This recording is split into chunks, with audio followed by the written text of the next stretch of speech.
नमस्कार, आप देख रहे हैं 4 PM बिहार और मैं हूं अभिषेक मिश्रा। शरद यादव देश के एक बड़े समाजवादी नेता, लंबा राजनीतिक जीवन, हाल ही में उनका निधन हो गया और उनके निधन के बाद अब उनकी अस्थि कलश यात्रा निकाली जाएगी बिहार में। आरजेडी ने ये फैसला लिया है कि शरद यादव की अस्थि कलश यात्रा बिहार में निकाली जाएगी। आरजेडी के बड़े बड़े नेताओं को इस अस्थि कलश यात्रा का प्रभारी बनाया गया है, उनको ये जिम्मेवारी दी गई है।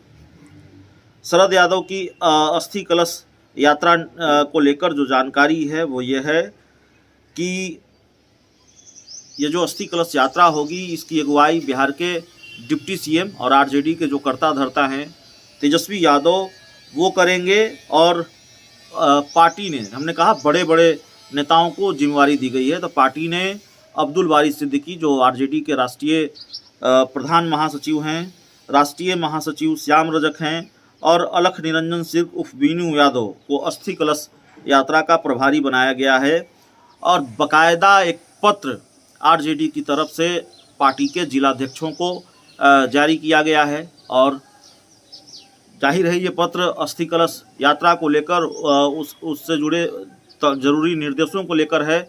और उसमें ये लिखा गया है कि स्वर्गीय शरद यादव जी की अस्थि कलश यात्रा की शुरुआत उप मुख्यमंत्री तेजस्वी यादव जी की उपस्थिति में पटना राज्य कार्यालय से होगी। ये यात्रा शरद यादव की कर्मभूमि मधेपुरा तक जाएगी और पार्टी की तरफ से यह भी कहा गया है कि बिहार शरद यादव की कर्मभूमि रही है। मंडल आयोग के अनुशंसाओं को लागू कराने के लिए शरद यादव ने मंडल रथ यात्रा निकाली थी। राजद ने अपने नेताओं से यह भी कहा है कि पटना से मधेपुरा के रास्ते में जिस तरह मंडल रथ का स्वागत किया था शरद यादव ने, उसी तरह स्वर्गीय शरद यादव जी की अस्थि कलश यात्रा में शामिल हों।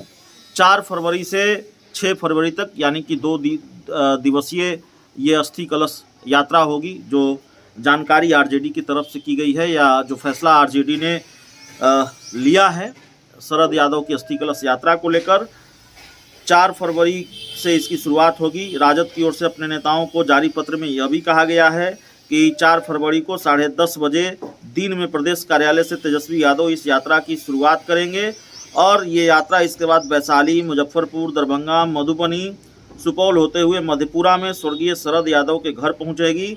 इस दौरान हर जिले में कई जगहों पर श्रद्धांजलि अर्पित करने का कार्यक्रम रखा गया है। तमाम जगहों पर राजद के बड़े नेता मौजूद रहेंगे और यात्रा का समापन 6 फरवरी को मधेपुरा के रास बिहारी हाई स्कूल मैदान मधेपुरा में होगा। वहां प्रार्थना सभा आयोजित कर शरद यादव के संकल्पों को पूरा करने का निश्चय लिया गया है। तो शरद यादव की अस्थि कलश यात्रा है, उनका निधन हाल ही में हुआ और उसके बाद लालू यादव ने जिस तरह से शोक जताया उनके निधन पर, देश के बड़े बड़े राजनीतिक दिग्गजों ने शोक जताया, लेकिन लालू यादव ने जो कहा उससे ये लगा कि नहीं, लालू यादव और शरद यादव के बीच के रिश्ते क्या थे, दोनों के बीच किस हद तक नज़दीकियां रही हैं। हालांकि इस शरद यादव के निधन को लेकर बिहार की राजनीति भी थोड़ी गरमाई, क्योंकि जेडीयू के संसदीय बोर्ड के अध्यक्ष उपेंद्र कुशवाहा ने बिना नाम लिए अपनी ही पार्टी के नेताओं पर सवाल उठाया और ये सवाल उठाया कि शरद यादव के आखिरी वक्त में उनके साथ क्या सलूक हुआ, कैसा सलूक हुआ और अपने लोगों ने किया।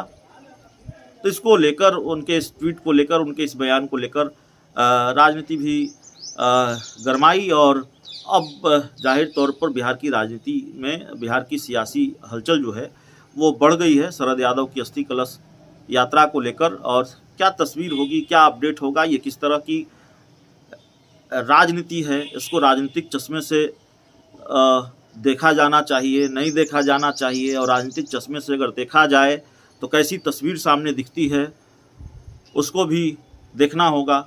शरद यादव जेडीयू के राष्ट्रीय अध्यक्ष थे, शरद यादव जेडीयू के बड़े नेता थे। अस्थि कलश यात्रा आरजेडी, जो अभी जेडीयू की सहयोगी है, वो निकाल रही है। तो बहुत कुछ समझ में आता है, बहुत कुछ समझना पड़ेगा और इस अस्थि कलश यात्रा के बाद शायद बहुत कुछ और समझ में आ जाएगा। बहुत बहुत धन्यवाद।